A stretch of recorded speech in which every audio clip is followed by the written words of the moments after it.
We cover a lot of ground on this show, but this one you send over Nipah virus.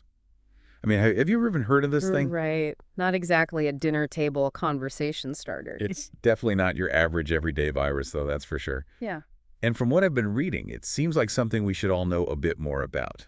definitely. Luckily, we've got you here to walk us through it, so let's dive in. What exactly is Nipah virus? And what makes it so different from, say, the flu we all know and dread every year? Well, you're right. It's not the flu.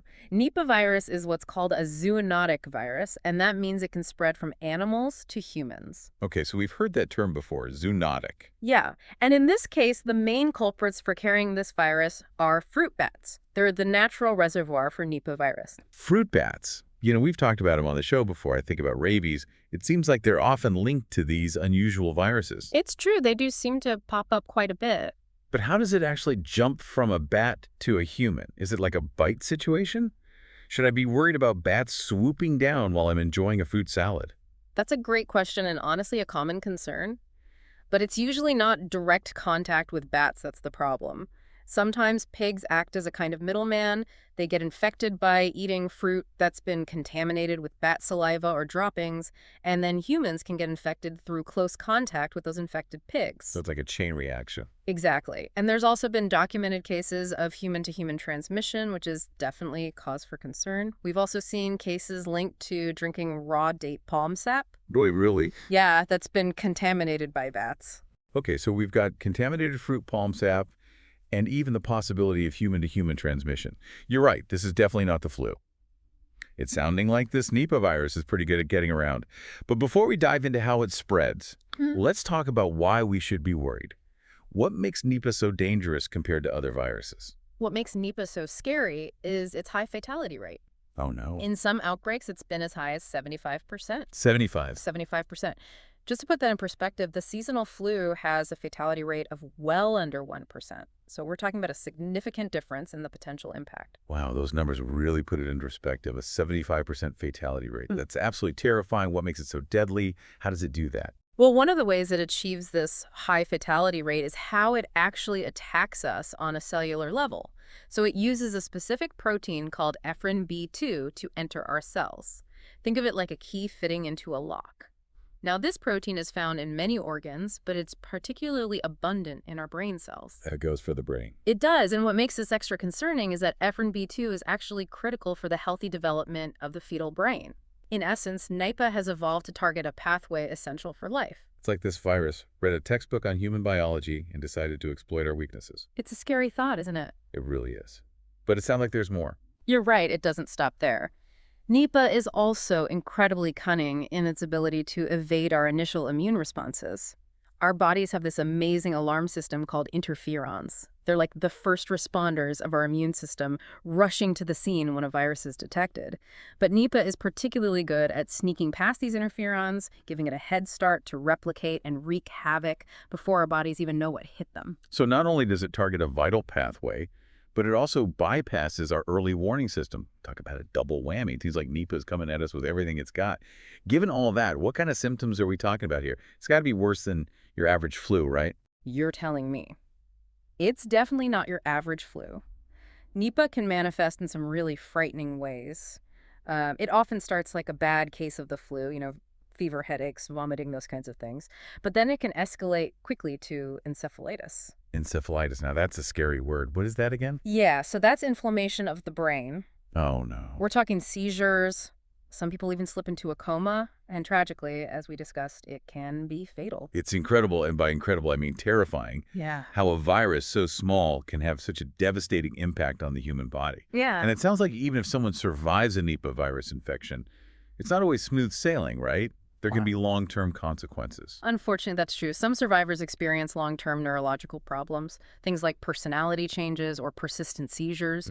This is partly due to the damage that can occur in the brain during that acute phase of the illness. It's like this virus can cast a really long shadow even after the initial infection is gone. Makes you think twice about those fruit bats hanging out in the tropics, doesn't it?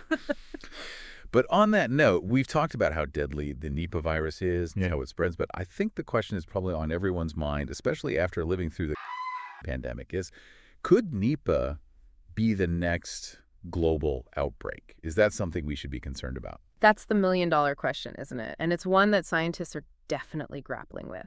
On the one hand, Nipah has some characteristics that raise serious concerns. We've talked about its ability to jump between species, its wide range of animal hosts, and the fact that it can spread through bodily fluids potentially before someone even knows they're sick. These are all factors that contribute to its pandemic potential. Okay, so there are definite red flags there.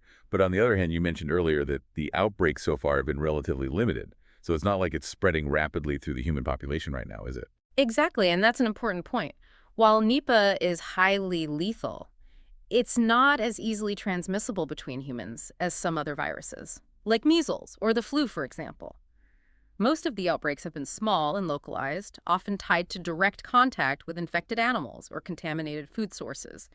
We haven't seen sustained human-to-human transmission on a large scale, which is somewhat reassuring. Somewhat reassuring for sure. But I'm guessing scientists are still watching this virus very closely. I mean, we've all learned the hard way that things can change quickly in the world of infectious diseases. You are absolutely correct. And this is where scientific research is so critical. Understanding how the virus works, how it spreads, and developing effective vaccines and treatments, that's our battle defense against a potential pandemic. So what does the research look like right now? Is there any reason to be hopeful? There is actually some promising news on that front. Researchers have been working hard to develop Nipah virus vaccines, and some candidates are already in clinical trials. So that means, sorry to interrupt. Oh, that means they're being tested in humans, which is a huge step. That is encouraging. It's like a little glimmer of hope in what can feel like a pretty overwhelming situation. But in the meantime, while we're waiting for these scientific breakthroughs, what can we do as individuals to protect ourselves? Should we all be investing in hazmat suits? I wouldn't recommend a hazmat suit for your next grocery run. Okay, good to know. But seriously, there are some simple but effective precautions we can all take, and this is especially important in areas where Nipah virus is present. So what kind of precautions are we talking about? Well, safe food handling practices are at the top of the list. Wash your fruits thoroughly, especially if they might have come into contact with bats. And avoid drinking raw date palm sap. Those are two big ones. Makes sense. And as with so many infectious diseases, good hygiene like frequent hand washing can make a world of difference. It's amazing how often those simple practices, like washing our hands and being mindful of what we eat, can really make a difference. It makes you realize how interconnected our health is with the environment and the animals we share the planet with. Like, all these things we never really thought about are suddenly so important. That's a really important point, and we can't ignore the fact that many of these emerging infectious diseases, like Nipah virus, are linked to human activities that disrupt ecosystems and bring us into closer contact with animal populations. It's like we're encroaching on their territory, and these viruses are a consequence of that. It's almost as if these viruses are a sign, a signal that something is out of balance. That's a fascinating way to look at it, and it actually reminds me of something we discussed a while back, the cholera pandemics. Oh, right. Those were devastating. What was it? Contaminated water. Exactly. And the reason I bring it up is that the Bay of Bengal, where Nipah virus is found, is also considered the epicenter for cholera. This region has experienced significant environmental changes. Population growth, urbanization, all factors that can contribute to the emergence and spread of infectious diseases. Wow. It's like history is giving us a warning. We can't just react to outbreaks after they happen. We need to be proactive, right? Yeah. Invest in public health, sustainable development, all of that. Absolutely. Investing in research, promoting sustainable practices, strengthening public health infrastructure, those are the keys to preventing these outbreaks in the first place. It's a lot to think about.